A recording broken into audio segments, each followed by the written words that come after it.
The joint session will come to order.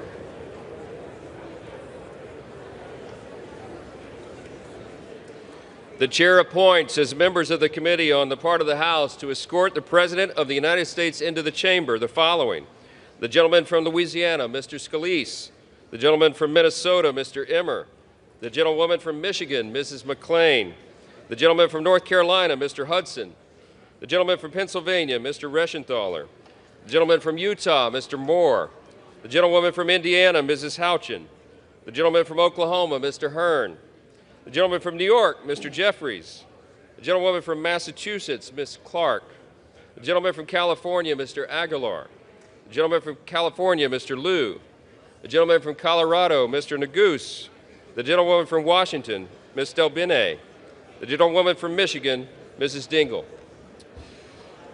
The President of the Senate, at the direction of that body, appoints the following senators as members of the committee on the part of the Senate to escort the President of the United States into the House chamber: the Senator from South Dakota, Mr. Thune; the Senator from Wyoming, Mr. Barrasso; the Senator from Arkansas, Mr. Cotton; the Senator from Oklahoma, Mr. Lankford; the Senator from West Virginia, Mrs. Capito; the Senator from South Carolina, Mr. Scott; the Senator from New York, Mr. Schumer; the Senator from Illinois, Mr. Durbin; the Senator from Minnesota, Ms. Klobuchar; the Senator from New Jersey, Mr. Booker; the Senator from Wisconsin, Ms. Baldwin. The members of the escort committee will exit the chamber through the lobby doors.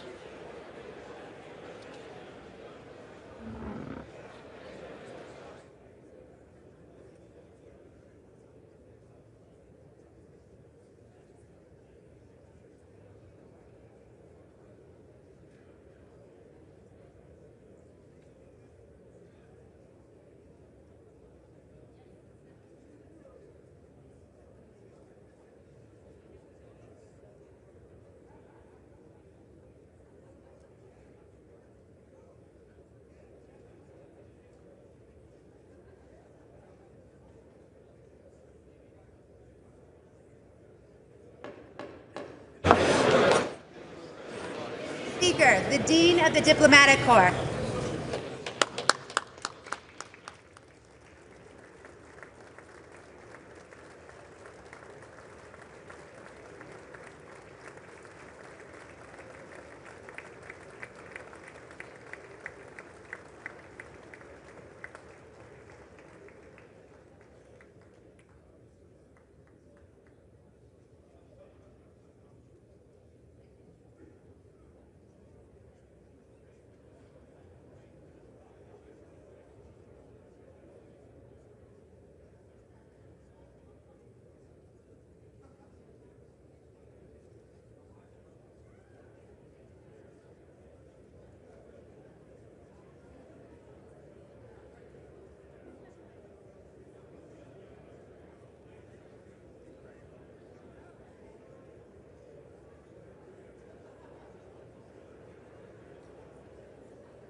Supreme Court. That's great.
Speaker, the President's Cabinet.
Mr. Speaker, the President of the United States.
Speaker Johnson, Vice President Vance, the First Lady of the United States,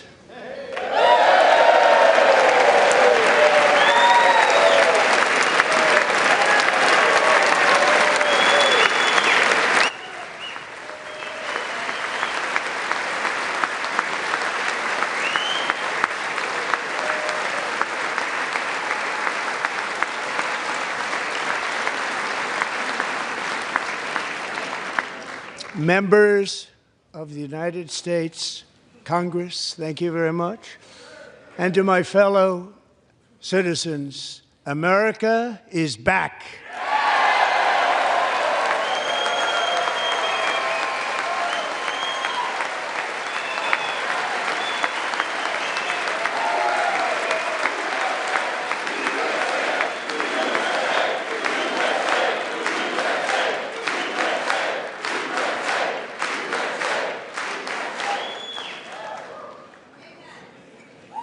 6 weeks ago, I stood beneath the dome of this Capitol and proclaimed the dawn of the golden age of America.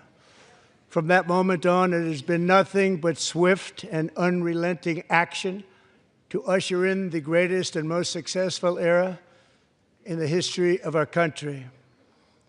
We have accomplished more in 43 days than most administrations accomplished in 4 years or 8 years, and we are just getting started.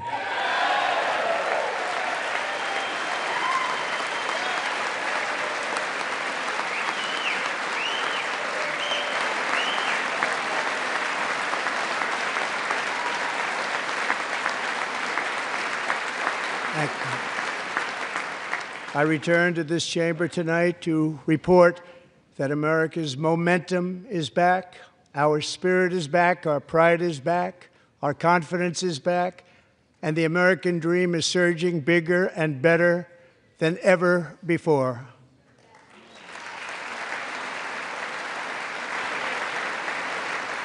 The American dream is unstoppable, and our country is on the verge of a comeback, the likes of which the world has never witnessed and perhaps will never witness again. There's never been anything like it. The presidential election of November 5th was a mandate like has not been seen in many decades. We won all 7 swing states, giving us an electoral college victory of 312 votes.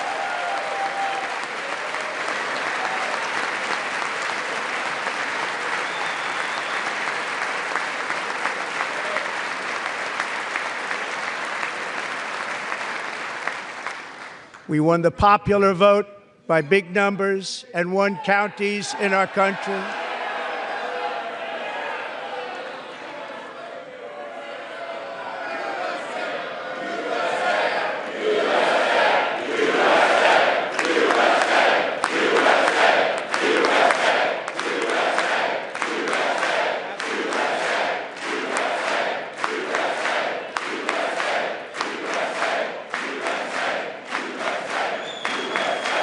And won counties in our country, 2,700 to 525, on a map that reads almost completely red for Republican.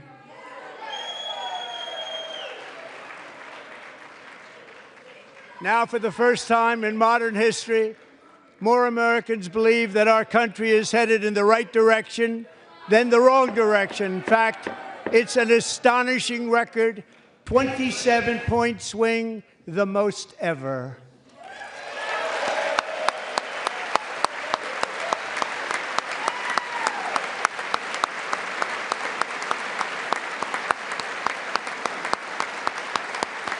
Likewise, small business optimism saw its single largest one-month gain ever recorded. Mr. President. A 41-point jump.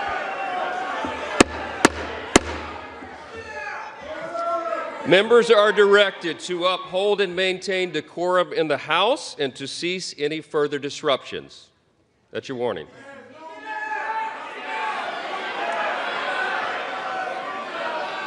Members are engaging in willful and continuing breach of decorum, and the chair is prepared to direct the Sergeant-at-Arms to restore order to the joint session.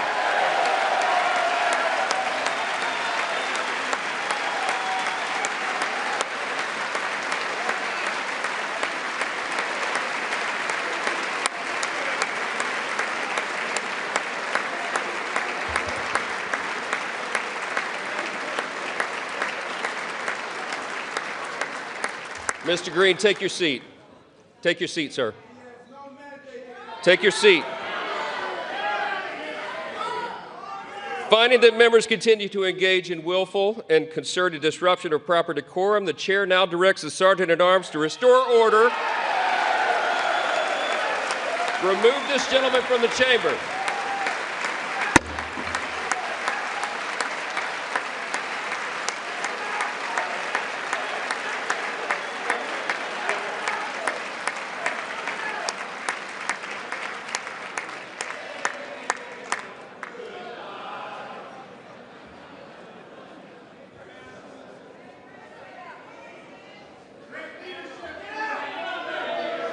Go.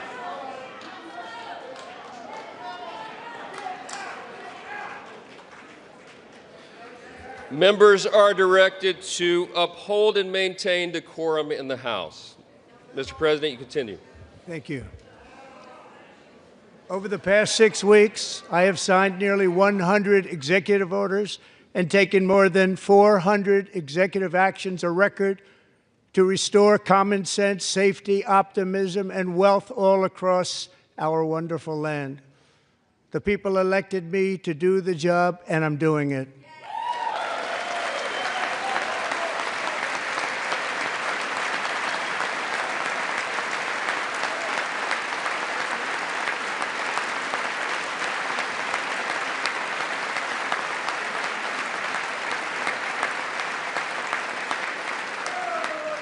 In fact, it has been stated by many that the first month of our presidency, it's our presidency, is the most successful in the history of our nation. By many.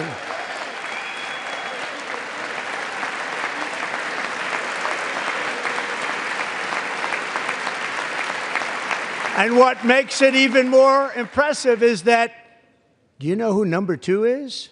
George Washington. How about that? How about that? I don't know about that list, but we'll take it. Within hours of taking the oath of office, I declared a national emergency on our southern border, and I deployed the U.S. military and Border Patrol to repel the invasion of our country. And what a job they've done. As a result, illegal border crossings last month were by far the lowest ever recorded, ever.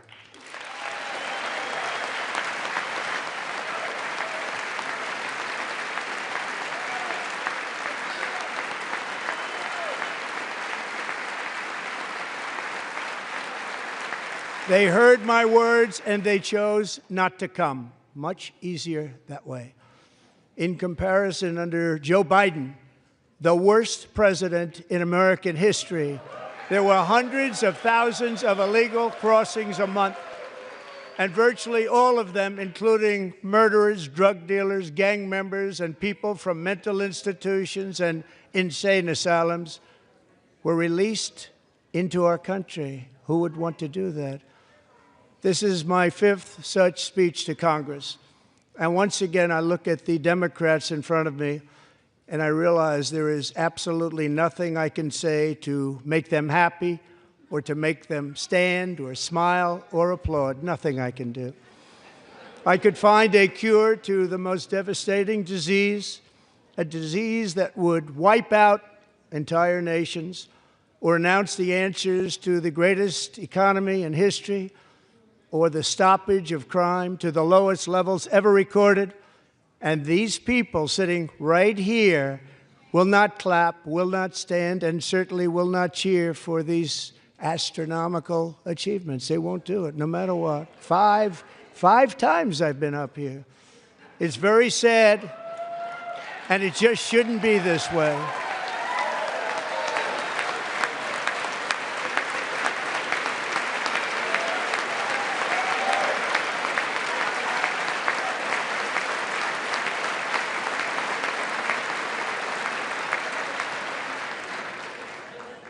So Democrats sitting before me, for just this one night, why not join us in celebrating so many incredible wins for America? For the good of our nation, let's work together and let's truly make America great again.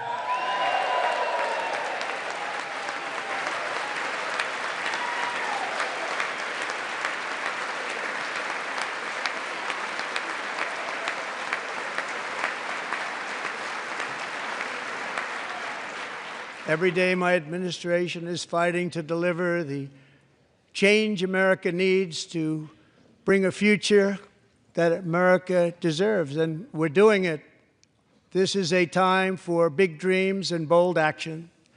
Upon taking office, I imposed an immediate freeze on all federal hiring, a freeze on all new federal regulations, and a freeze on all foreign aid.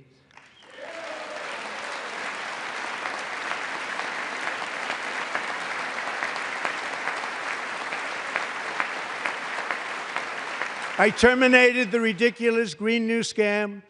I withdrew from the unfair Paris Climate Accord, which was costing us trillions of dollars that other countries were not paying.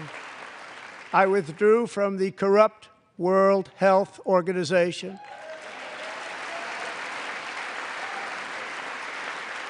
And I also withdrew from the anti-American UN Human Rights Council.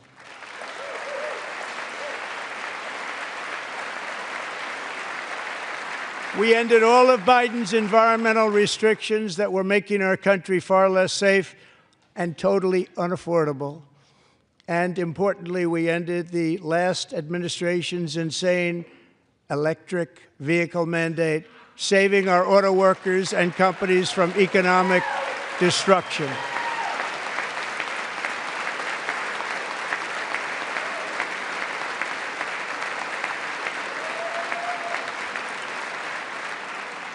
To unshackle our economy, I have directed that for every one new regulation, 10 old regulations must be eliminated, just like I did in my very successful first term.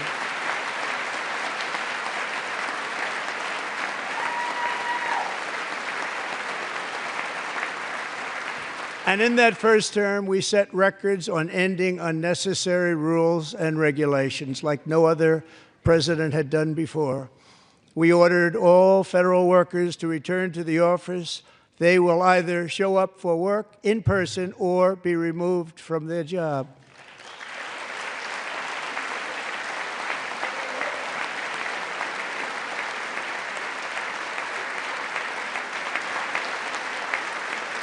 And we have ended weaponized government where, as an example, a sitting president is allowed to viciously prosecute his political opponent, like me.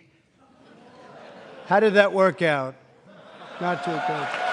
Not too good.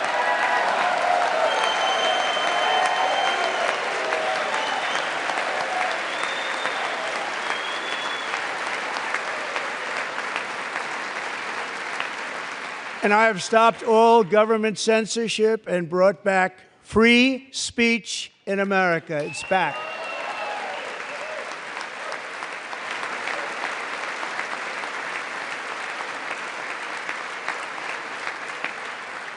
And 2 days ago, I signed an order making English the official language of the United States of America.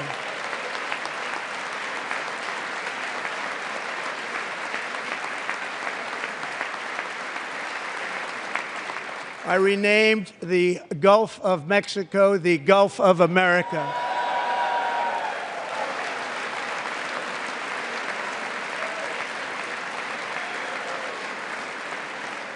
And likewise, I renamed, for a great president, William McKinley, Mount McKinley again. Beautiful Alaska. We love Alaska.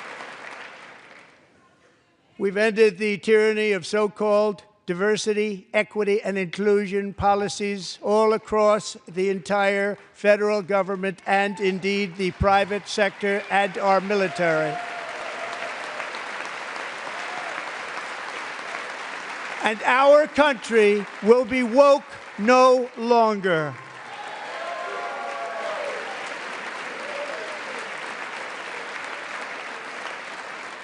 We believe that whether you are a doctor, an accountant, a lawyer, or an air traffic controller, you should be hired and promoted based on skill and competence, not race or gender. Very important.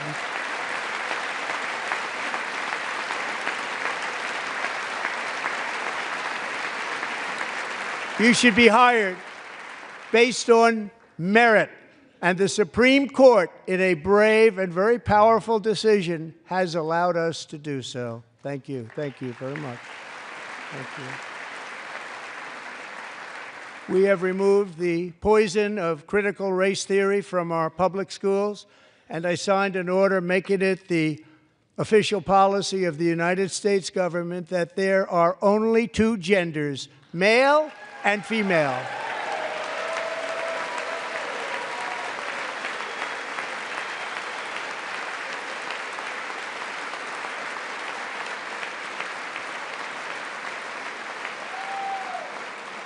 I also signed an executive order to ban men from playing in women's sports.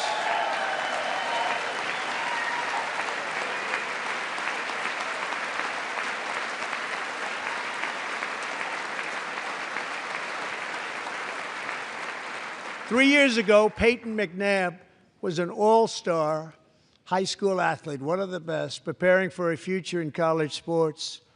But when her girls' volleyball match was invaded by a male, he smashed the ball so hard in Peyton's face, causing traumatic brain injury, partially paralyzing her right side and ending her athletic career. It was a shot like she's never seen before. She's never seen anything like it. Peyton is here tonight in the gallery, and Peyton, from now on, schools will kick the men off the girls' team, or they will lose all federal funding.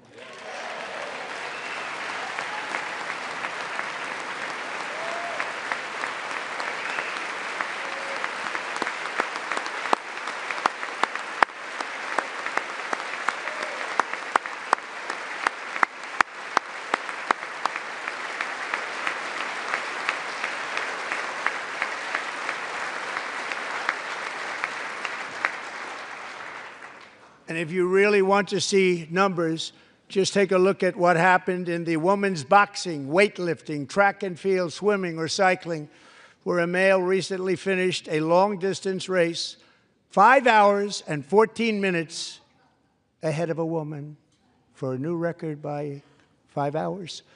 Broke the record by 5 hours. It's demeaning for women, and it's very bad for our country. We're not going to put up with it any longer.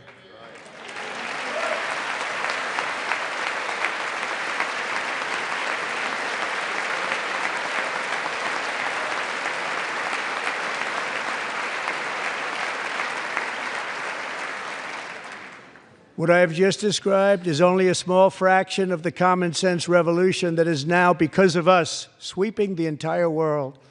Common sense has become a common theme, and we will never go back. Never. Never going to let that happen. Among my very highest priorities is to rescue our economy and get dramatic and immediate relief to working families. As you know, we inherited from the last administration an economic catastrophe and an inflation nightmare. Their policies drove up energy prices, pushed up grocery costs, and drove the necessities of life out of reach for millions and millions of Americans. They've never had anything like it. We suffered the worst inflation in 48 years, but perhaps even in the history of our country. They're not sure. As president, I'm fighting every day to reverse this damage and make America affordable again.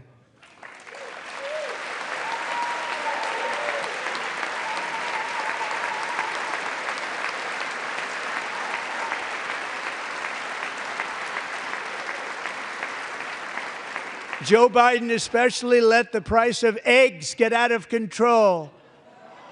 The egg price is out of control, and we're working hard to get it back down. Secretary, do a good job on that. You inherited a total mess from the previous administration. Do a good job.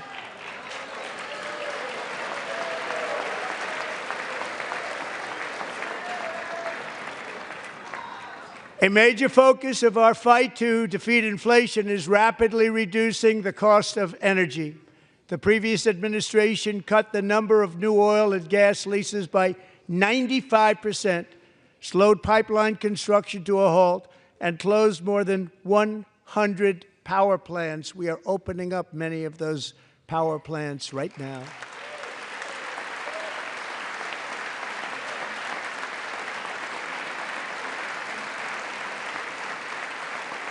And frankly, we have never seen anything like it. That's why on my first day in office, I declared a national energy emergency. As you've heard me say many times, we have more liquid gold under our feet than any nation on earth, and by far. And now I fully authorize the most talented team ever assembled to go and get it. It's called Drill, Baby, Drill.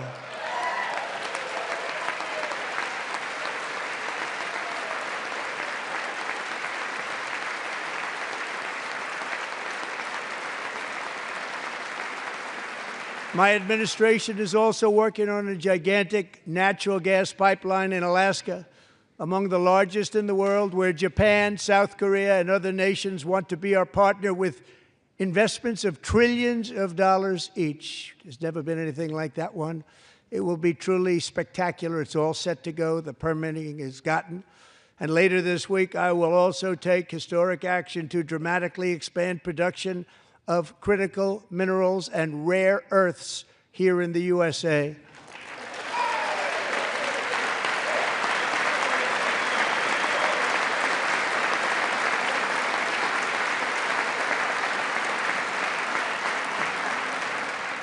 To further combat inflation, we will not only be reducing the cost of energy, but will be ending the flagrant waste of taxpayer dollars.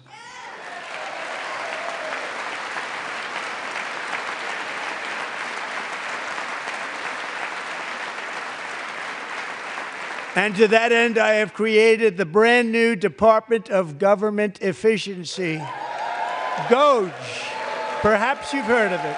Perhaps.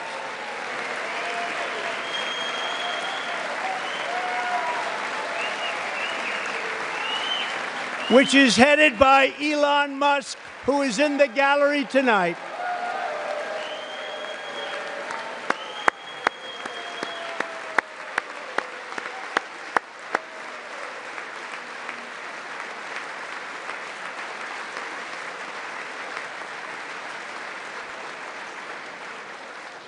Thank you, Elon. He's working very hard. He didn't need this. He didn't need this. Thank you very much. We appreciate it. Everybody here, even this side, appreciates it, I believe. They just don't want to admit that. Just listen to some of the appalling waste we have already identified. $22 billion from HHS to provide free housing and cars for illegal aliens. $45 million for diversity, equity, and inclusion scholarships in Burma. $40 million to improve the social and economic inclusion of sedentary migrants. Nobody knows what that is. $8 million to promote LGBTQI+ in the African nation of Lesotho, which nobody has ever heard of. $60 million for indigenous peoples and Afro-Colombian empowerment in Central America. $60 million. $8 million for making mice transgender. This is real. $32 million for a left-wing propaganda operation in Moldova. $10 million for male circumcision in Mozambique. $20 million for the Arab Sesame Street in the Middle East. It's a program, $20 million for a program. $1.9 billion to recently created Decarbonization of Homes Committee, headed up, and we know she's involved. Just at the last moment, the money was passed over by a woman named Stacey Abrams. Have you ever heard of her? A $3.5 million consulting contract for lavish fish monitoring. $1.5 million for voter confidence in Liberia. $14 million for social cohesion in Mali. $59 million for illegal alien hotel rooms in New York City. He's a real estate developer. He's done very well. $250,000 to increase vegan local climate action innovation in Zambia. $42 million for social and behavior change in Uganda. $14 million for improving public procurement in Serbia. $47 million for improving learning outcomes in Asia. Asia's doing very well with learning. I don't know what we're doing. We should use it ourselves. And $101 million for DEI contracts at the Department of Education. The most ever paid, nothing even like it. Under the Trump administration, all of these scams, and they're far worse, but I didn't think it was appropriate to talk about them. They're so bad. Many more have been found out and exposed and swiftly terminated by a group of very intelligent, mostly young people, headed up by Elon, and we appreciate it. We found hundreds of billions of dollars of fraud.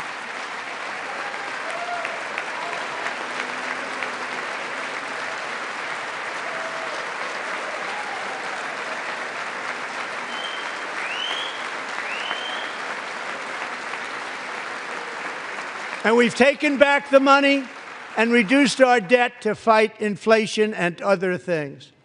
Taken back a lot of that money. We got it just in time. This is just the beginning.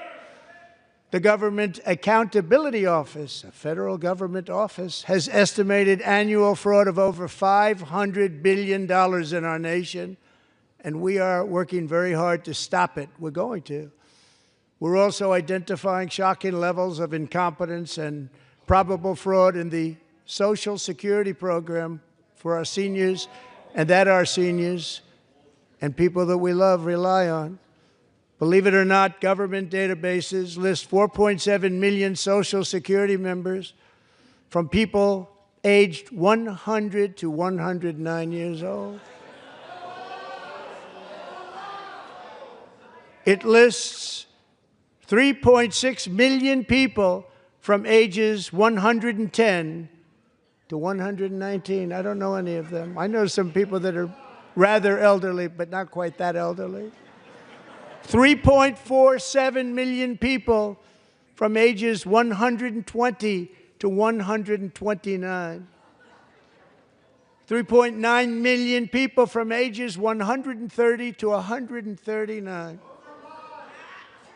3.5 million people from ages 140 to 149.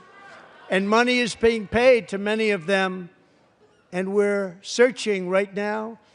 In fact, Pam, good luck. Good luck. You're going to find it. But a lot of money is paid out to people because it just keeps getting paid, and nobody does, and it really hurts Social Security and hurts our country. 1.3 million people from ages 150 to 159, and over 130,000 people, according to the Social Security databases, are age over 160 years old. We have a healthier country than I thought, Bobby.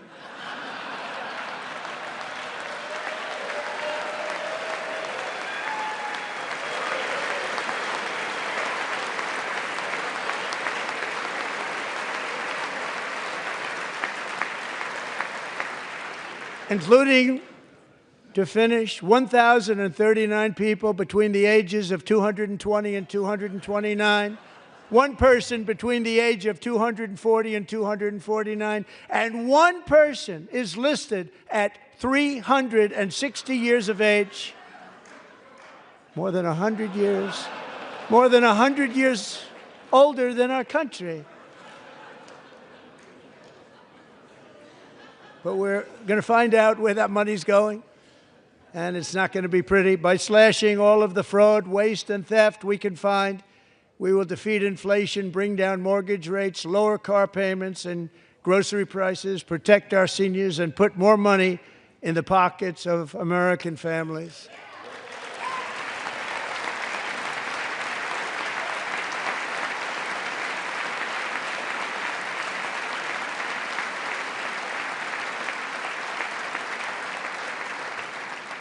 And today, interest rates took a beautiful drop, big, beautiful drop. It's about time. And in the near future, I want to do what has not been done in 24 years, balance the federal budget. We're going to balance it.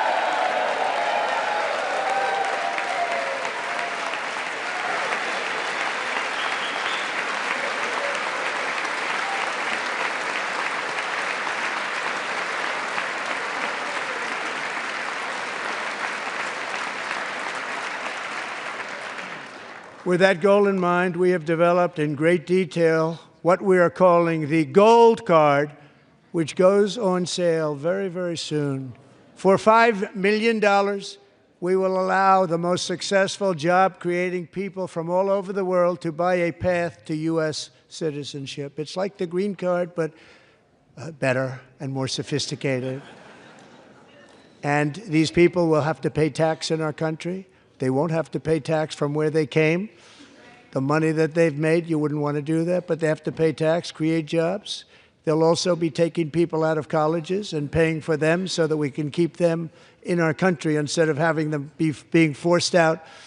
Number one, at the top school, as an example, being forced out and not being allowed to stay and create tremendous numbers of jobs and great success for a company out there. So while we take out the criminals, killers, traffickers, and child predators who are allowed to enter our country under the open border policy of these people, the Democrats, the Biden administration, the open border insane policies that you've allowed to destroy our country, we will now bring in brilliant, hardworking, job-creating people.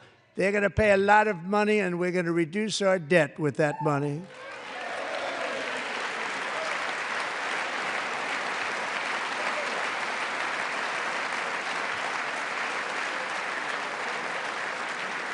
Americans have given us a mandate for bold and profound change.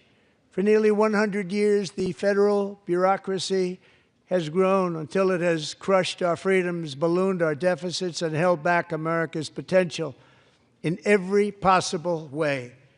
The nation founded by pioneers and risk-takers now drowns under millions and millions of pages of regulations and debt. Approvals that should take 10 days to get instead take 10 years, 15 years, and even 20 years before you're rejected. Meanwhile, we have hundreds of thousands of federal workers who have not been showing up to work. My administration will reclaim power from this unaccountable bureaucracy, and we will restore true democracy to America again.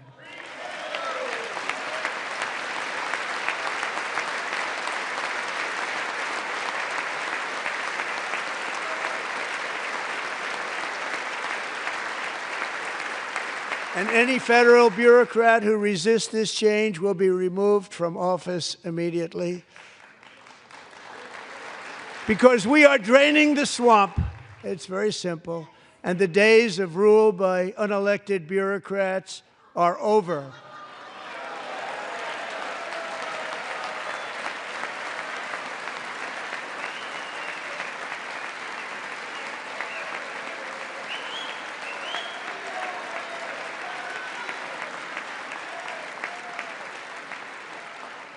And the next phase of our plan to deliver the greatest economy in history is for this Congress to pass tax cuts for everybody. They're in there. They're waiting for you to vote. And I'm sure that the people on my right, I don't mean the Republican right, but my right here, I'm sure you're going to vote for those tax cuts, because otherwise I don't believe the people will ever vote you into office. So I'm doing you a big favor by telling you that. But I know this group is going to be voting for the tax.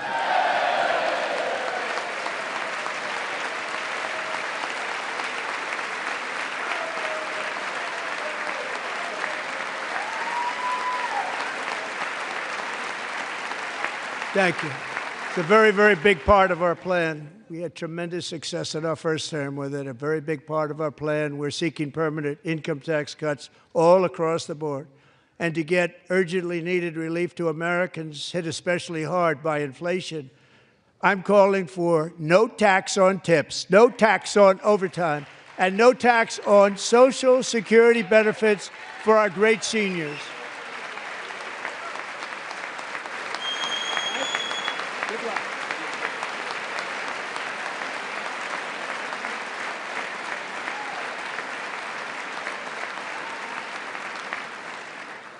And I also want to make interest payments on car loans tax deductible, but only if the car is made in America.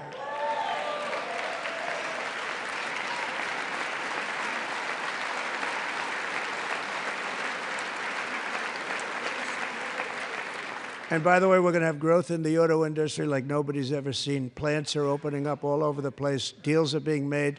Never seen. That's a combination of the election win and tariffs. It's a beautiful word, isn't it? That, along with our other policies, will allow our auto industry to absolutely boom. It's going to boom. Spoke to the majors today, all three, the top people, and they're so excited. In fact, already numerous car companies have announced that they will be building massive automobile plants in America, with Honda just announcing a new plant in Indiana, one of the largest anywhere in the world.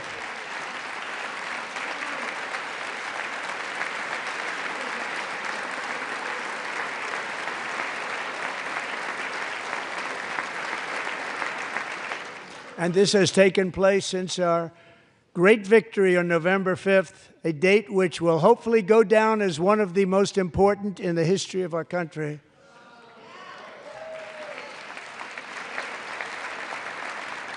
In addition, as part of our tax cuts, we want to cut taxes on domestic production and all manufacturing. And just as we did before, we will provide 100% expensing. It will be retroactive to January 20th, 2025. And it was one of the main reasons why our tax cuts were so successful in our first term, giving us the most successful economy in the history of our country. First term. We had a great first term.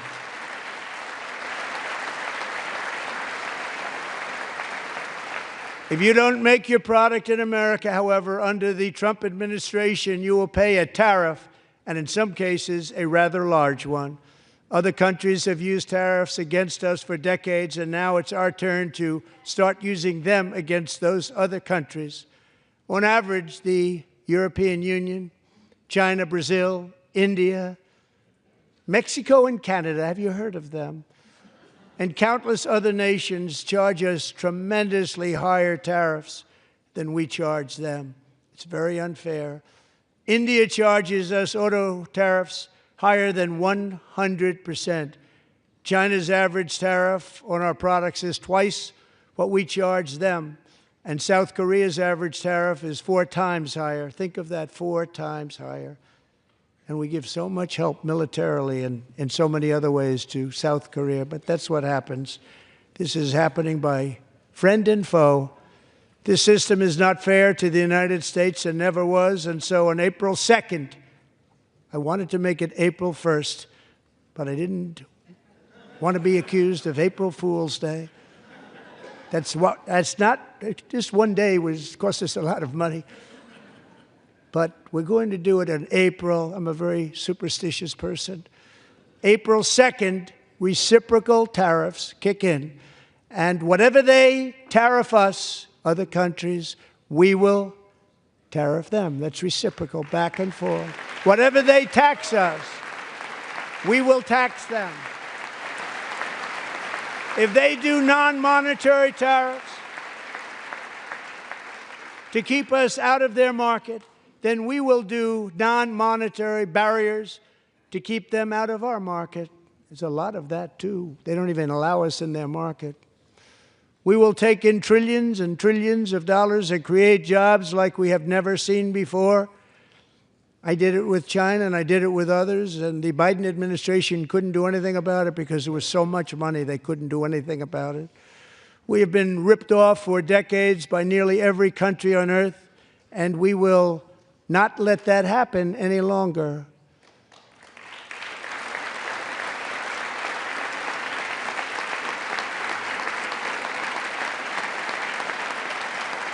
Much has been said over the last 3 months about Mexico and Canada, but we have very large deficits with both of them. But even more importantly, they've allowed fentanyl to come into our country at levels never seen before, killing hundreds of thousands of our citizens and many very young, beautiful people, destroying families. Nobody's ever seen anything like it. They are, in effect, receiving subsidies of hundreds of billions of dollars. We pay subsidies to Canada and to Mexico of hundreds of billions of dollars, and the United States will not be doing that any longer. We're not going to do it any longer.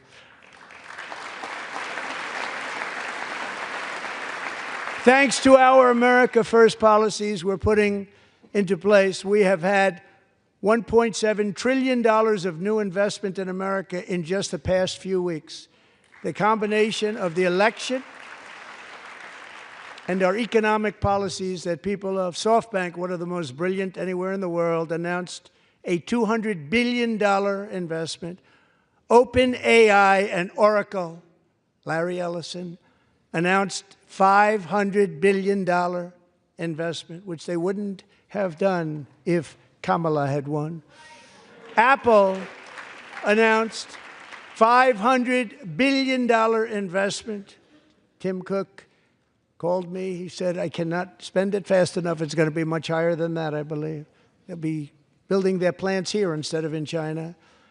And just yesterday, Taiwan Semiconductor, the biggest in the world, most powerful in the world, has a tremendous amount, 97% of the market, announced a $165 billion investment to build the most powerful chips on earth right here in the USA.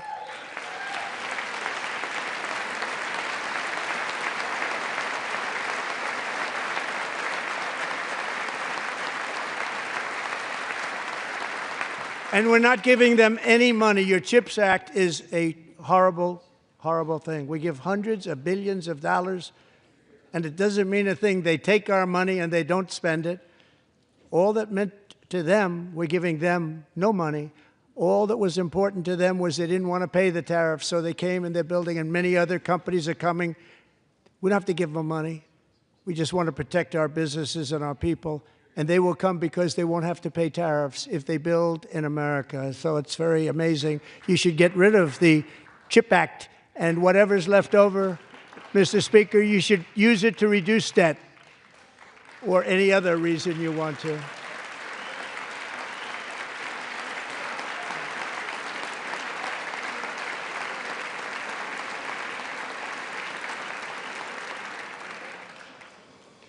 Our new trade policy will also be great for the American farmer. I love the farmer, who will now be selling into our home market, the USA, because nobody is going to be able to compete with you. Because those goods that come in from other countries and companies, they're really in a bad position in so many different ways. They're uninspected. They may be very dirty and disgusting, and they come in and they pour in, and they hurt our American farmers. The tariffs will go on agricultural product coming into America, and our farmers, starting on April 2nd, it may be a little bit of an adjustment period.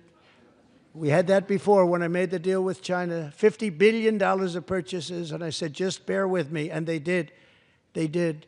Probably have to bear with me again, and this will be even better. That was great.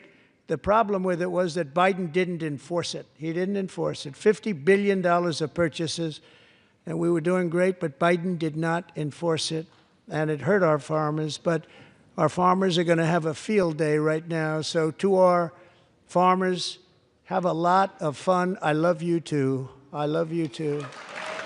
It's all going to happen.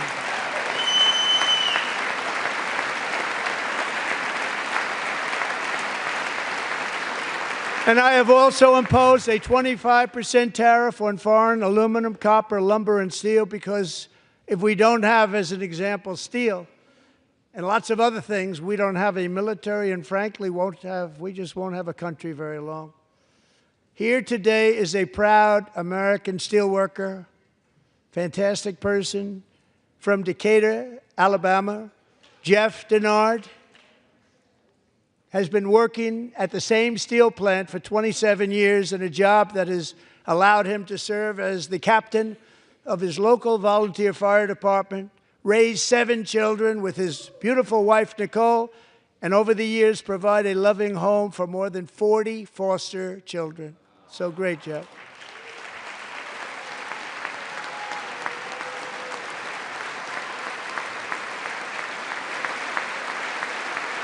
Thank you, Jeff. Thank you, Jeff.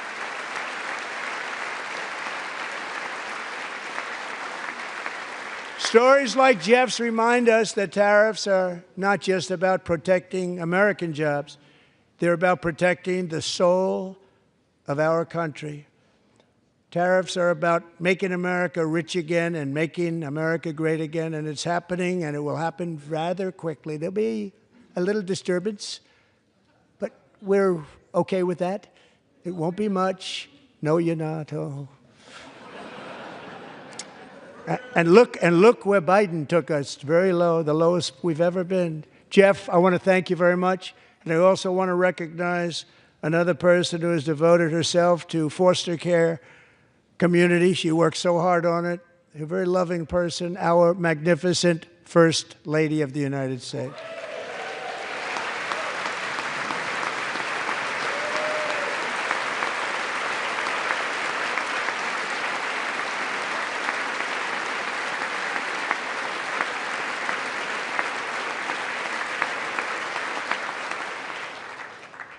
Melania's work has yielded incredible results, helping prepare our nation's future leaders as they enter the workforce. Our First Lady is joined by 2 impressive young women, very impressive. Haley Ferguson, who benefited from the First Lady's Fostering the Future initiative and is poised to complete her education and become a teacher. And Elliston Berry, who became a victim of an illicit deepfake image produced by a peer. With Elliston's help, the Senate just passed the Take It Down Act, and this is so important. Thank you very much, John. John Thune, thank you. Stand up, John. Thank you, John.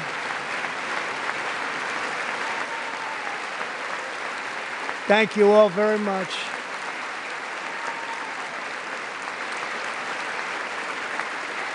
Thank you. And thank you to John Thune and the Senate. Great job.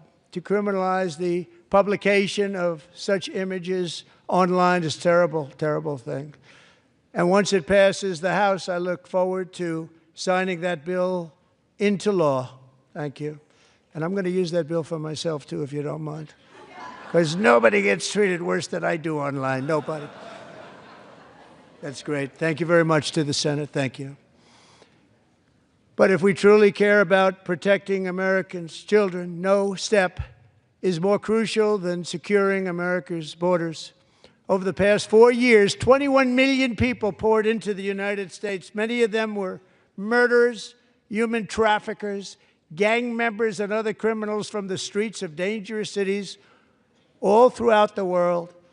Because of Joe Biden's insane and very dangerous open border policies, they are now strongly embedded in our country, but we are getting them out and getting them out fast.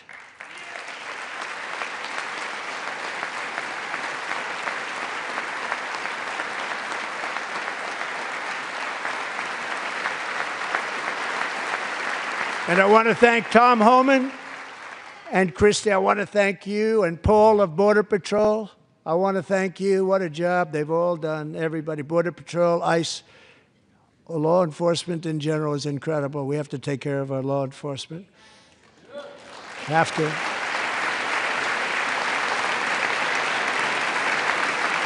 Last year,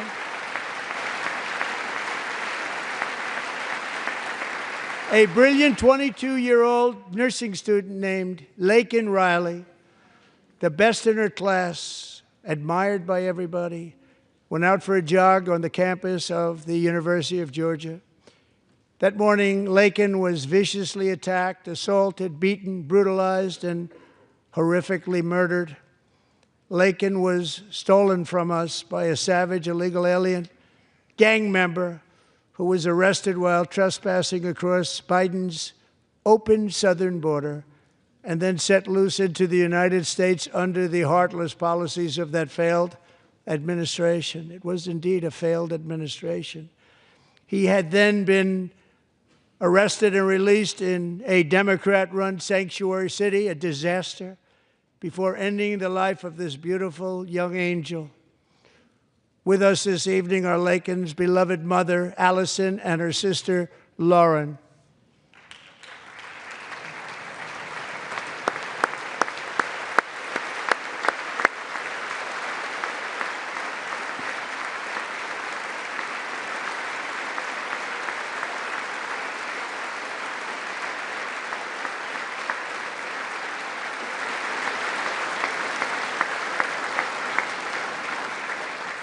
Last year, I told Laken's grieving parents that we would ensure their daughter would not have died in vain. That's why the very first bill I signed into law as your 47th president mandates the detention of all dangerous criminal aliens who threaten public safety. It's a very strong, powerful act.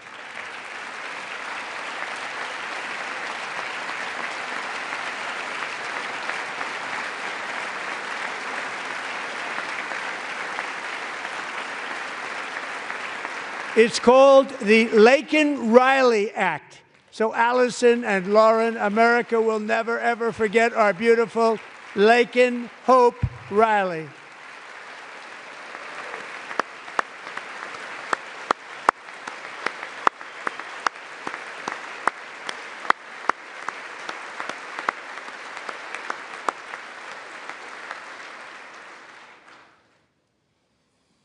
Thank you very much.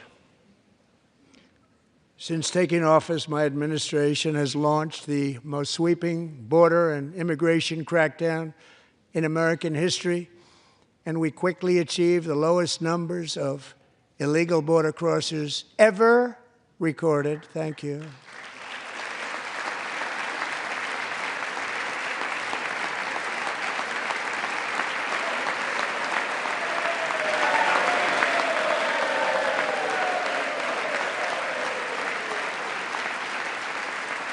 The media and our friends in the Democrat Party kept saying we needed new legislation, we must have legislation to secure the border.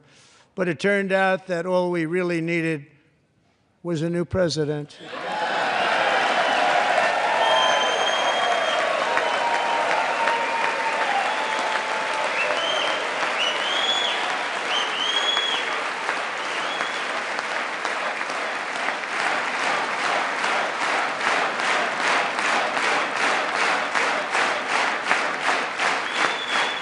Thank you. Joe Biden didn't just open our borders, he flew illegal aliens over them to overwhelm our schools, hospitals, and communities throughout the country. Entire towns like Aurora, Colorado, and Springfield, Ohio, buckled under the weight of the migrant occupation and corruption like nobody's ever seen before. Beautiful towns destroyed. Now, just as I promised in my inaugural address, we are achieving the great liberation of America.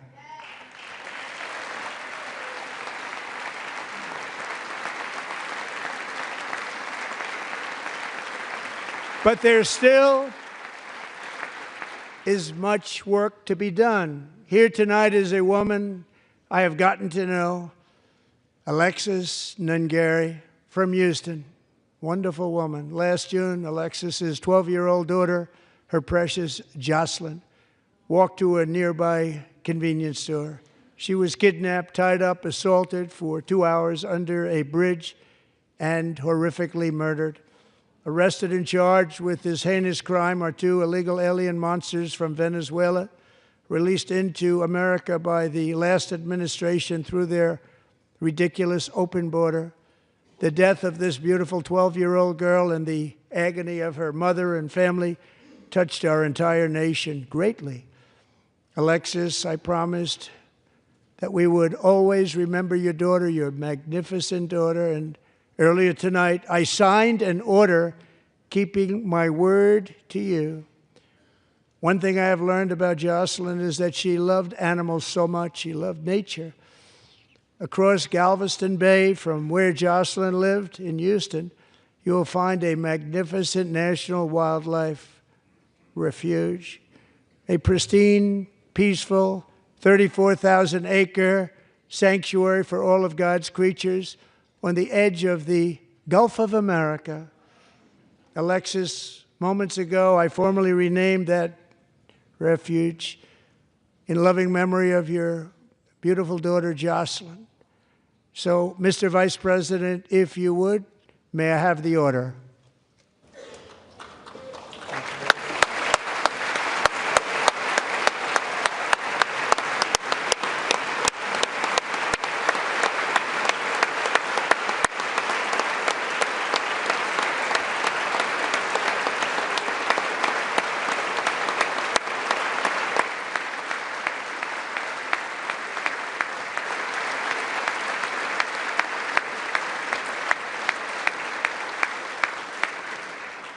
Thank you very much. All three savages charged with Jocelyn and Lakin's murders were members of the Venezuelan prison gang, the toughest gang, they say, in the world, known as Tren de Aragua. 2 weeks ago, I officially designated this gang, along with MS-13 and the bloodthirsty Mexican drug cartels, as foreign terrorist organizations.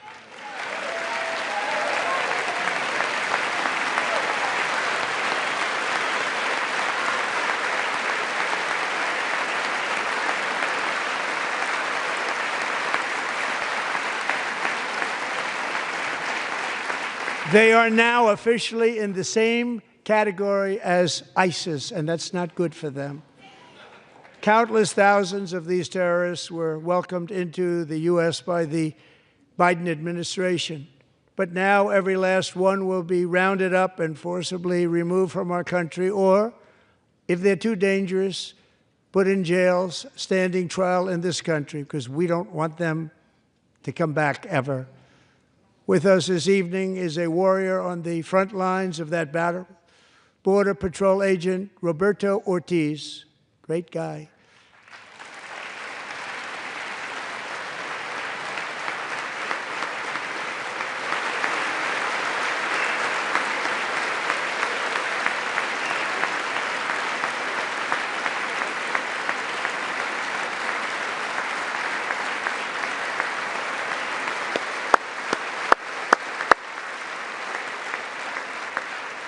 In January, Roberto and another agent were patrolling by the Rio Grande near an area known as Cartel Island. Doesn't sound too nice to me. When heavily armed gunmen started shooting at them, Roberto saw that his partner was totally exposed, at great danger, and he leapt into action, returning fire and providing crucial seconds for his fellow agent to seek safety, just barely. I have some of the prints of that event, and it was not good. Agent Ortiz, we salute you for your great courage and for your line of fire that you took and for the bravery that you showed. We honor you, and we will always honor you. Thank you, Roberto, very much.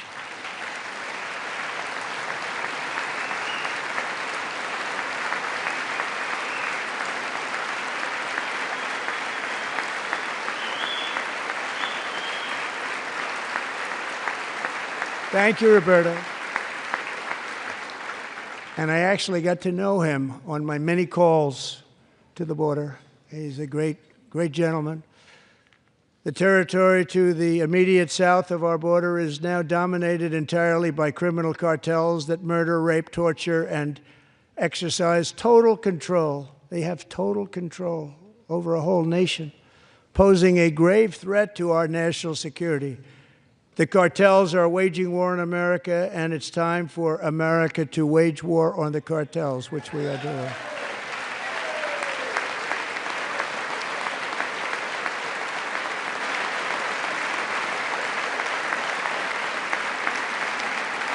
Five nights ago, Mexican authorities, because of our tariff policies being imposed on them, think of this, handed over to us 29 of the biggest cartel leaders in their country. That has never happened before. They want to make us happy. First time ever. But we need Mexico and Canada to do much more than they've done, and they have to stop the fentanyl and drugs pouring into the USA. They're going to stop it. I have sent Congress a detailed funding request laying out exactly how we will eliminate these threats to protect our homeland and complete the largest deportation operation in American history, larger even than current record holder President Dwight D. Eisenhower, a moderate man, but someone who believed very strongly in borders. Americans expect Congress to send me this funding without delay so I can sign it into law. So, Mr. Speaker, John Thune, both of you, I hope you're going to be able to do that, Mr. Speaker. Thank you. Mr. Leader, thank you. Thank you very much. And let's get it to me. I'll sign it so fast, you won't even believe it.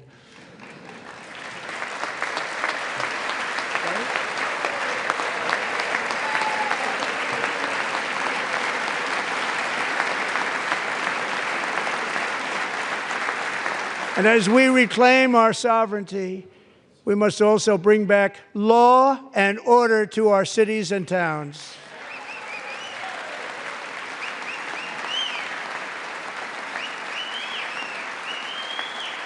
In recent years, our justice system has been turned upside down by radical left lunatics. Many jurisdictions virtually ceased enforcing the law against dangerous repeat offenders while weaponizing law enforcement against political opponents like me. My administration has acted swiftly and decisively to restore fair, equal, and impartial justice under the constitutional rule of law, starting at the FBI and the DOJ. Pam, good luck. Cash, wherever you may be, good luck. Good luck. Pam Bondi. Good luck. So important. Going to do a great job. Cash, thank you. Thank you, Cash.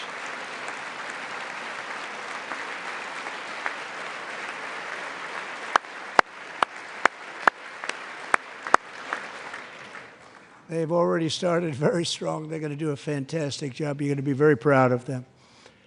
We're also once again giving our police officers the support, protection, and respect they so dearly deserve. They have to get it. They have such a hard, dangerous job, but we're going to make it less dangerous.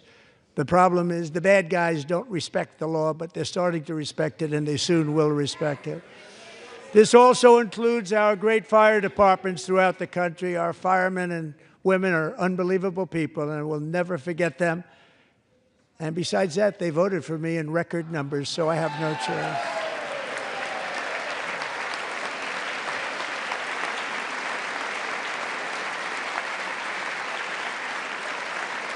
One year ago this month, 31-year-old New York police officer Jonathan Diller, unbelievably wonderful person and a great officer, was gunned down at a traffic stop on Long Island. I went to his funeral. The vicious criminal charged with his murder had 21 prior arrests, and they were rough arrests, too. He was a real bad one. The thug in the seat next to him had 14 prior arrests, and went by the name of Killer. He was Killer. He killed other people, they say, a lot of them. I attended Officer Diller's service, and when I met his wife and one-year-old son, Ryan, it was very inspirational, actually. His widow's name is Stephanie, and she is here tonight. Stephanie, thank you very much, Stephanie. Thank you very much.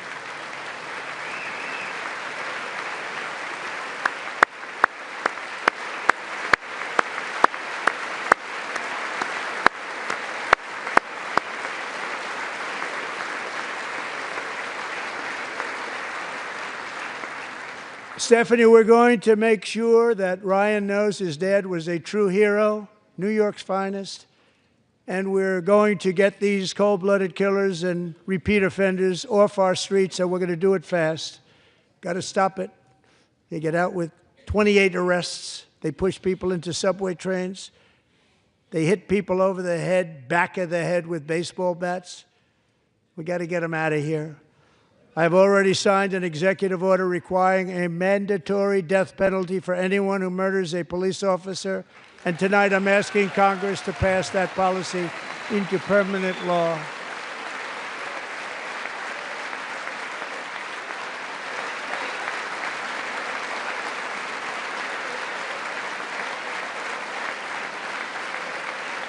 I'm also asking for a new crime bill getting tough on repeat offenders while enhancing protections for America's police officers so they can do their jobs without fear of their lives being totally destroyed. They don't want to be killed. We're not going to let them be killed. Joining us in the gallery tonight is a young man who truly loves our police. His name is DJ Daniel. He is 13 years old, and he has always dreamed of becoming a police officer.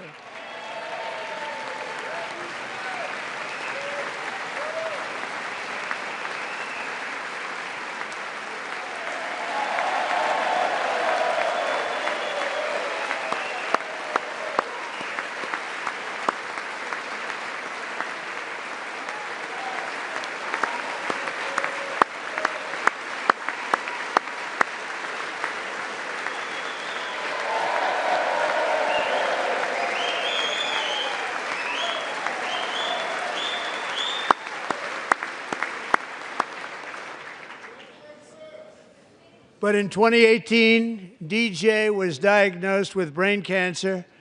The doctors gave him 5 months at most to live. That was more than 6 years ago.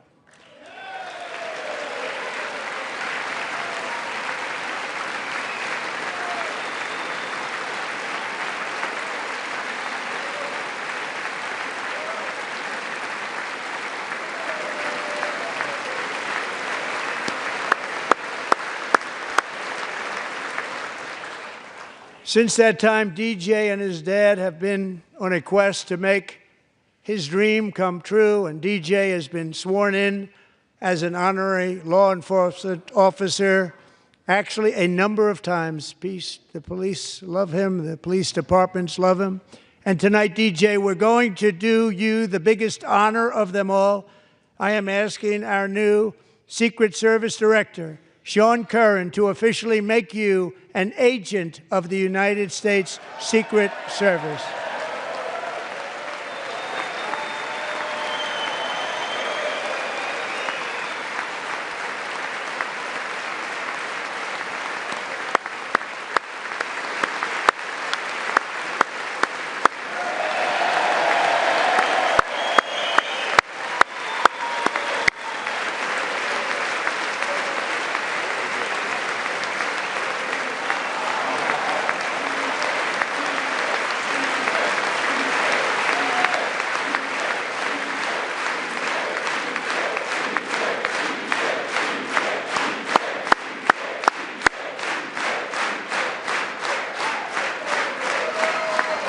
Thank you, DJ. DJ's doctors believe his cancer likely came from a chemical he was exposed to when he was younger. Since 1975, rates of child cancer have increased by more than 40%. Reversing this trend is one of the top priorities for our new presidential commission to make America healthy again, chaired by our new Secretary of Health and Human Services, Robert F. Kennedy, Jr.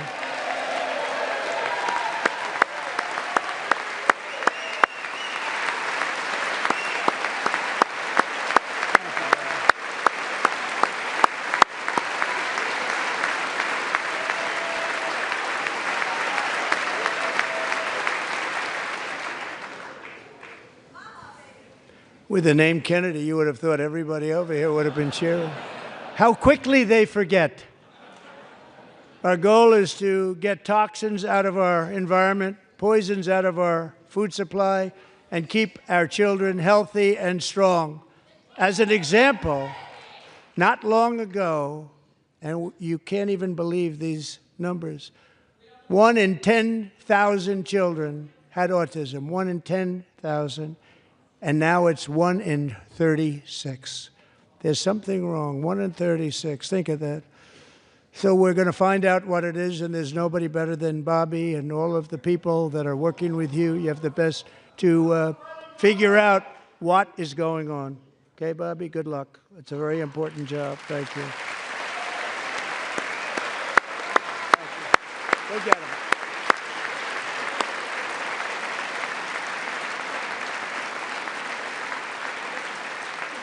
Thank you. My administration is also working to protect our children from toxic ideologies in our schools. A few years ago, January Littlejohn and her husband discovered that their daughter's school had secretly, socially transitioned their 13-year-old little girl. Teachers and administrators conspired to deceive January and her husband while encouraging her daughter to use a new name and pronouns.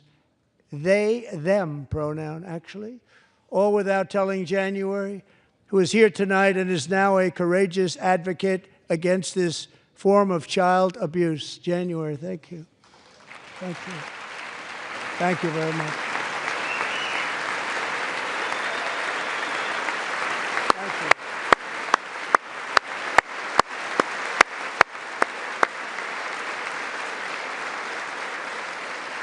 Thank you. Thank you. Stories like this are why, shortly after taking office, I signed an executive order banning public schools from indoctrinating our children with transgender ideology.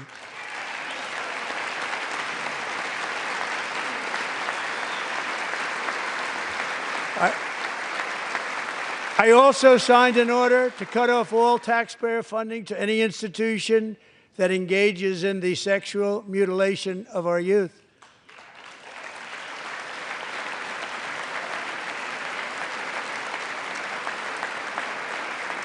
And now I want Congress to pass a bill permanently banning and criminalizing sex changes on children and forever ending the lie that any child is trapped in the wrong body. This is a big lie.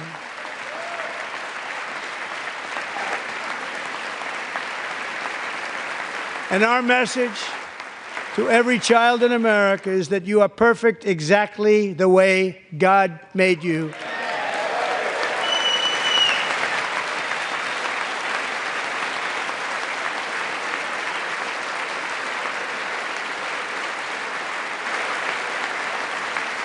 Because we're getting wokeness out of our schools and out of our military, and it's already out, and it's out of our society. We don't want it.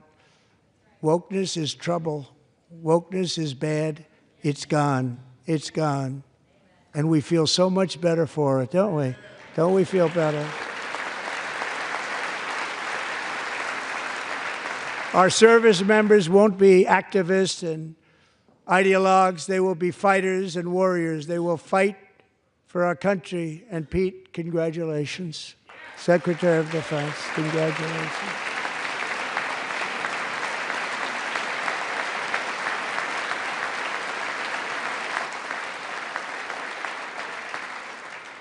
And he's not big into the woke movement, I can tell you. I know him well. I am pleased to report that in January, the U.S. Army had its single best recruiting month in 15 years, and that all armed services are having among the best recruiting results ever in the history of our services. What a difference.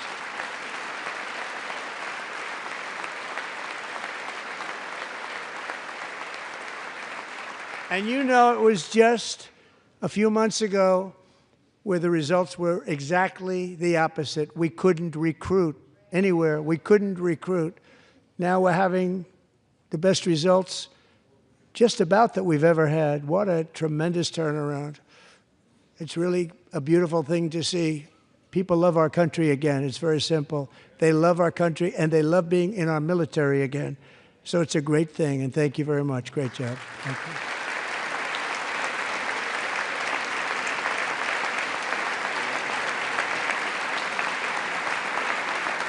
We're joined tonight by a young man, Jason Hartley, who knows the weight of that call of duty. Jason's father, grandfather, and great-grandfather all wore the uniform. Jason tragically lost his dad, who was also a Los Angeles County Sheriff's deputy when he was just a boy, and now he wants to carry on the family legacy of service. Jason is a senior in high school, a 6-letter varsity athlete, a really good athlete, they say, a brilliant student with a 4.46, that's good, GPA. And his greatest dream is to attend the U.S. Military Academy at West Point.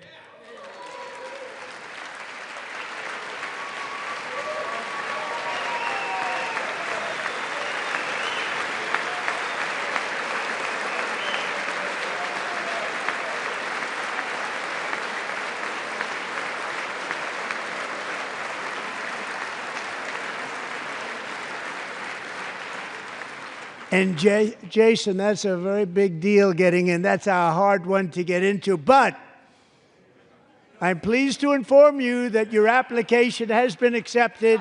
You will soon be joining the Corps of Cadets.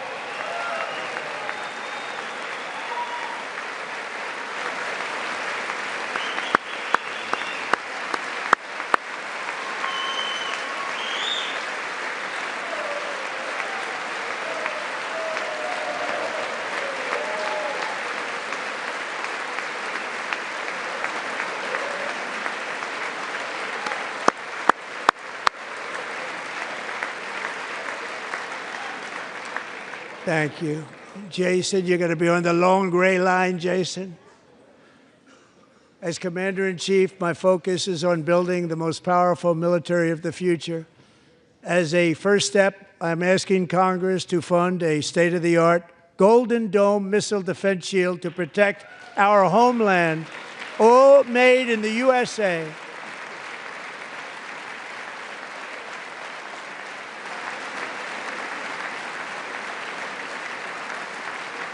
And Ronald Reagan wanted to do it long ago, but the technology just wasn't there, not even close. But now we have the technology. It's incredible, actually. And other places, they have it. Israel has it. Other places have it. And the United States should have it too, right, Tim, right? They should have it too. So I want to thank you. But it's a very, very important. This is a very dangerous world. We should have it. We want to be protected, and we're going to protect our citizens like never before. To boost our defense industrial base, we are also going to resurrect the American shipbuilding industry, including commercial shipbuilding and military shipbuilding.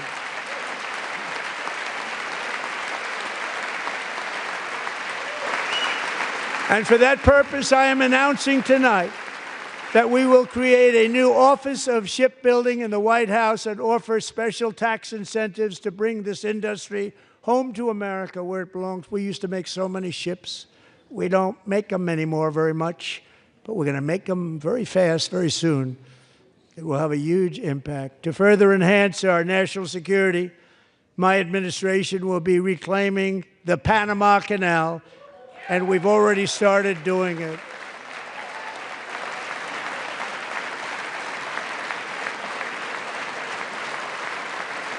Just today, a large American company announced they are buying both ports around the Panama Canal and lots of other things having to do with the Panama Canal and a couple of other canals. The Panama Canal was built by Americans for Americans, not for others, but others could use it.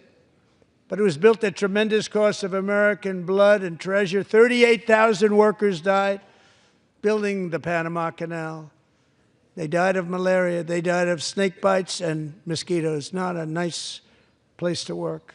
They paid them very highly to go there, knowing there was a 25% chance that they would die. The most expensive project also that was ever built in our country's history, if you bring it up to modern day costs. It was given away by the Carter administration for $1, but that agreement has been violated very severely. We didn't give it to China. We gave it to Panama, and we're taking it back.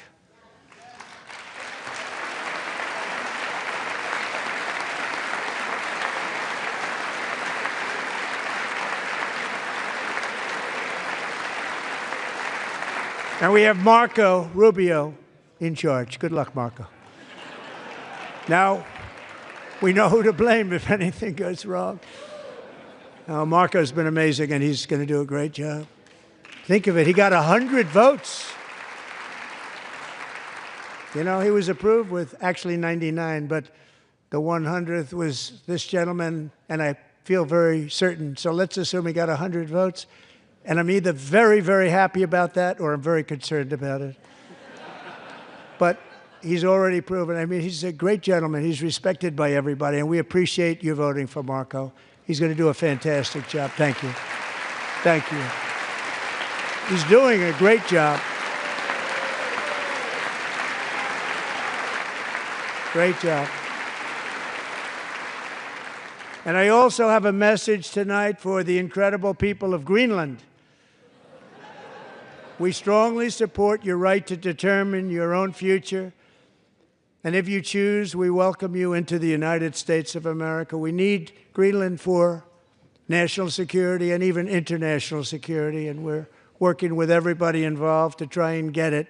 But we need it really for international world security, and I think we're going to get it. One way or the other, we're going to get it. We will keep you safe. We will make you rich, and together we will take Greenland to heights like you have never thought possible before. It's a very small population, but very, very large piece of land and very, very important for military security. America is once again standing strong against the forces of radical Islamic terrorism. 3.5 years ago, ISIS terrorists killed 13 American service members and countless others in the Abbey Gate bombing during the disastrous and incompetent withdrawal from Afghanistan. Not that they were withdrawing, it was the way they withdrew. Perhaps the most embarrassing moment in the history of our country. Tonight, I am pleased to announce that we have just apprehended the top terrorist responsible for that atrocity, and he is right now on his way here to face the swift sword of American justice.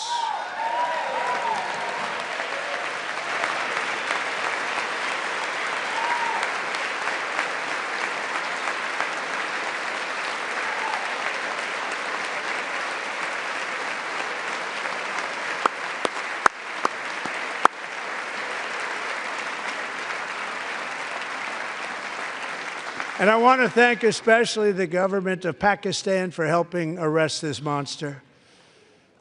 This was a very momentous day for those 13 families who I actually got to know very well, most of them, whose children were murdered, and the many people that were so badly, over 42 people, so badly injured on that fateful day in Afghanistan. What a horrible day. Such incompetence was shown that when Putin saw what happened, I guess he said, wow, maybe this is my chance. That's how bad it was. Should have never happened. Grossly incompetent people. I spoke to many of the parents and loved ones, and they're all in our hearts tonight. Just spoke to them on the phone. We had a big call. Every one of them called, and everybody was on the line, and they did nothing but cry with happiness. They were very happy, as happy as you can be under those circumstances. Their child, brother, sister, son, daughter was killed for no reason whatsoever. In the Middle East, we're bringing back our hostages from Gaza. In my first term, we achieved one of the most groundbreaking peace agreements in generations, the Abraham Accords.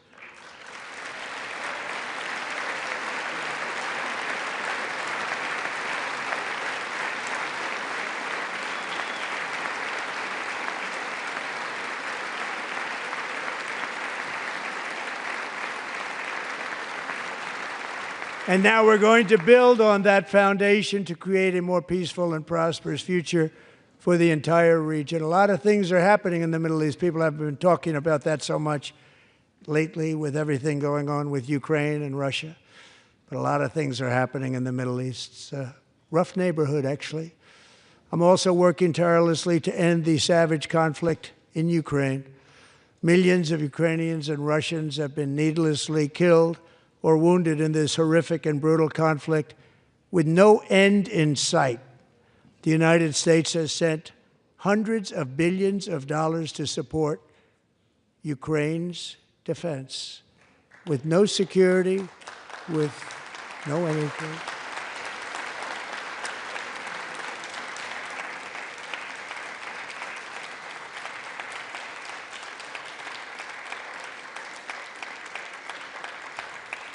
Do you want to keep it going for another 5 years?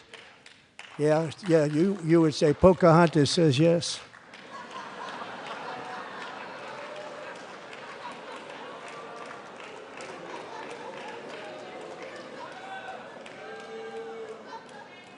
$2,000 people are being killed every single week.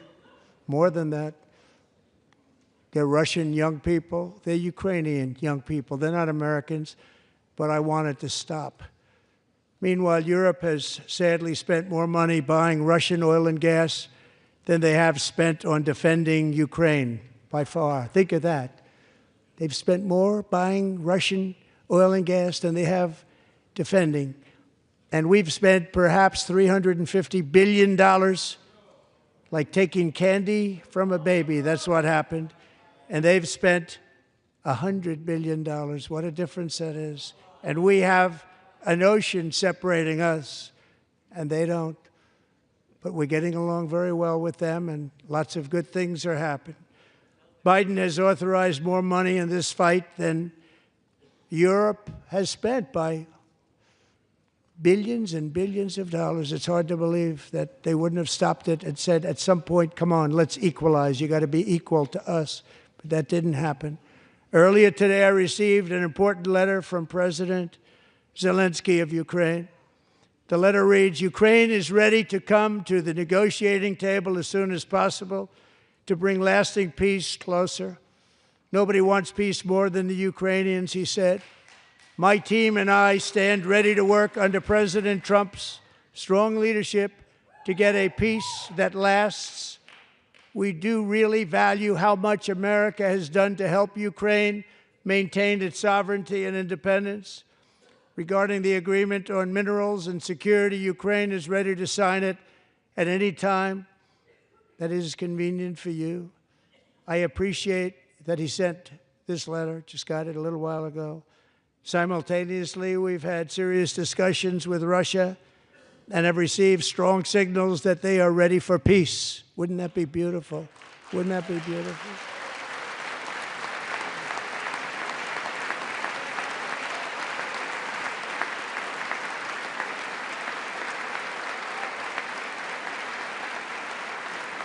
Wouldn't that be beautiful?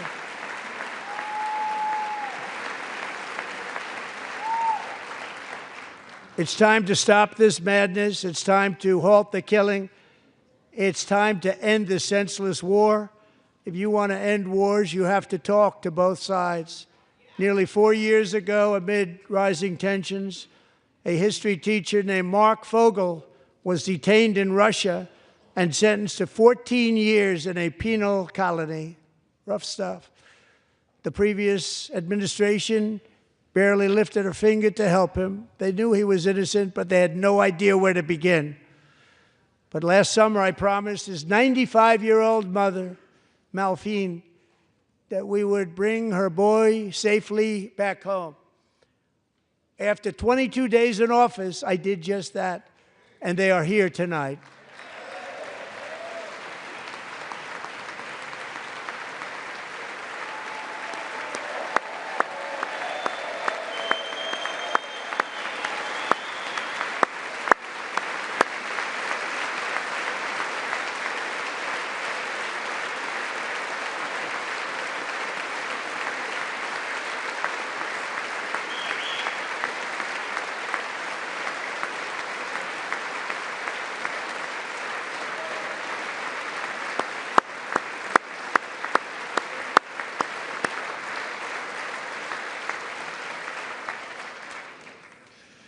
To Mark and his great mom, we are delighted to have you safe and sound and with us. As fate would have it, Mark Fogel was born in a small rural town in Butler, Pennsylvania. Have you heard of it? Where his mother has lived for the past 78 years. I just happened to go there last July 13th for a rally.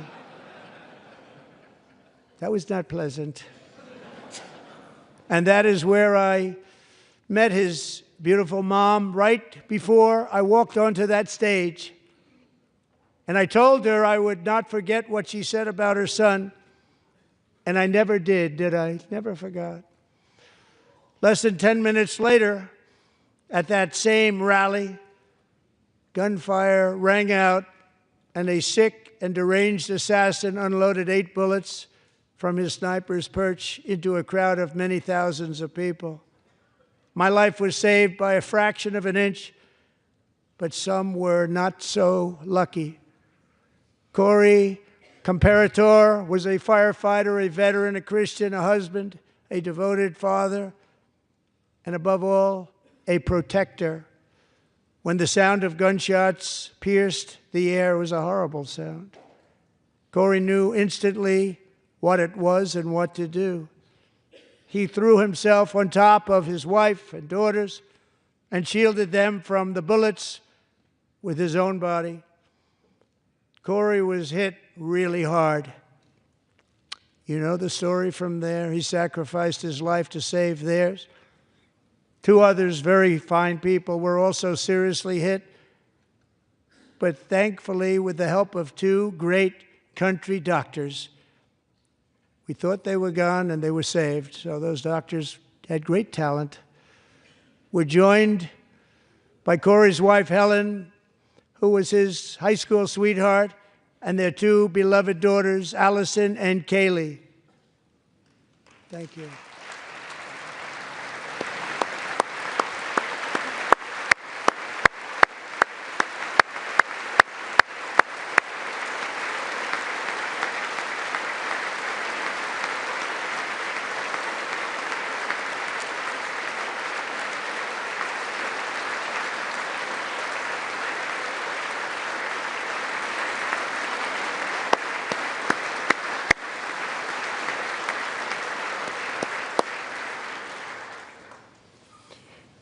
To Helen, Allison, and Kaylee, Corey is looking down on his 3 beautiful ladies right now, and he is cheering you on. He loves you. He is cheering you on. Corey was taken from us much too soon, but his destiny was to leave us all with a shining example of the selfless devotion of a true American patriot. It was love like Corey's that built our country, and it's love like Corey's that is going to make our country more majestic than ever before.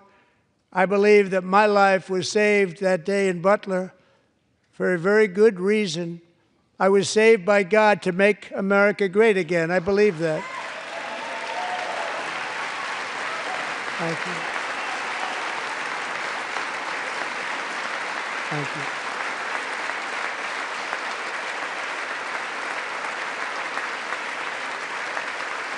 Thank you.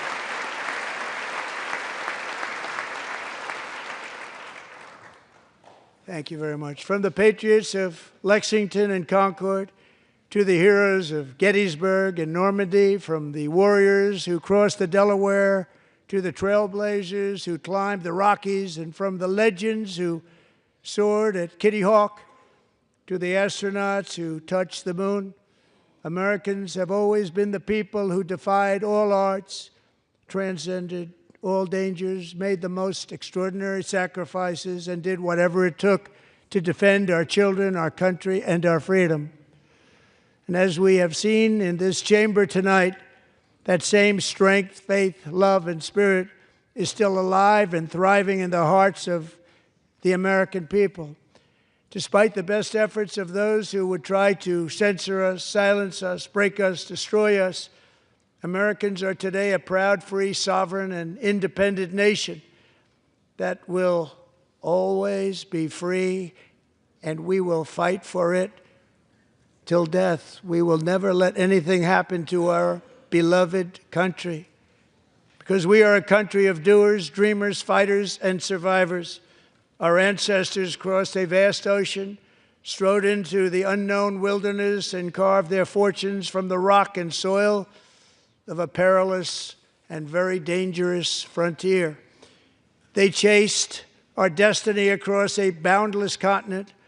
They built the railroads, laid the highways, and graced the world with American marvels like the Empire State Building, the mighty Hoover Dam, and the towering Golden Gate Bridge. They lit the world with electricity, broke free of the force of gravity, fired up the engines of American industry, vanquished the communists, fascists, and Marxists all over the world, and gave us countless modern wonders sculptured out of iron, glass, and steel.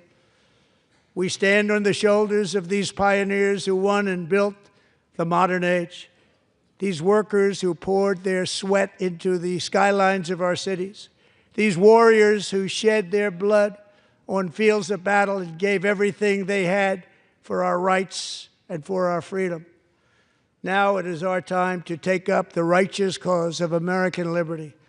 And it is our turn to take America's destiny into our own hands and begin the most thrilling days in the history of our country.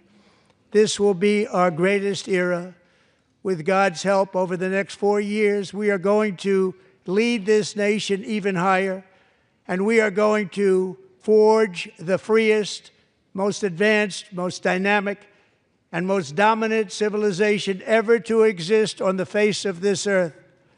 We are going to create the highest quality of life, build the safest and wealthiest and healthiest and most vital communities anywhere in the world.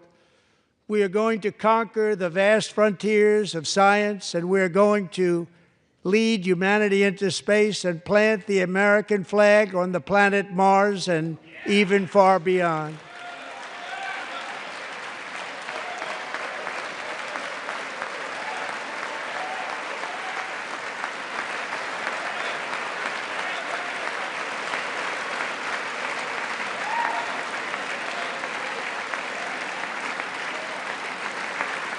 And through it all, we are going to rediscover the unstoppable power of the American spirit. And we are going to renew unlimited promise of the American dream. Every single day, we will stand up and we will fight, fight, fight for the country our citizens believe in and for the country our people deserve.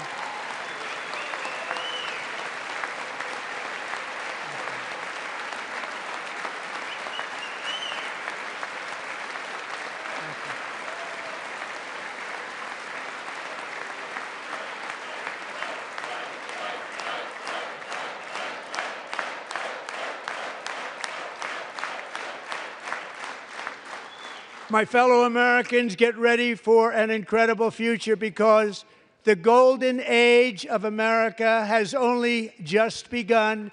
It will be like nothing that has ever been seen before. Thank you, God bless you, and God bless America.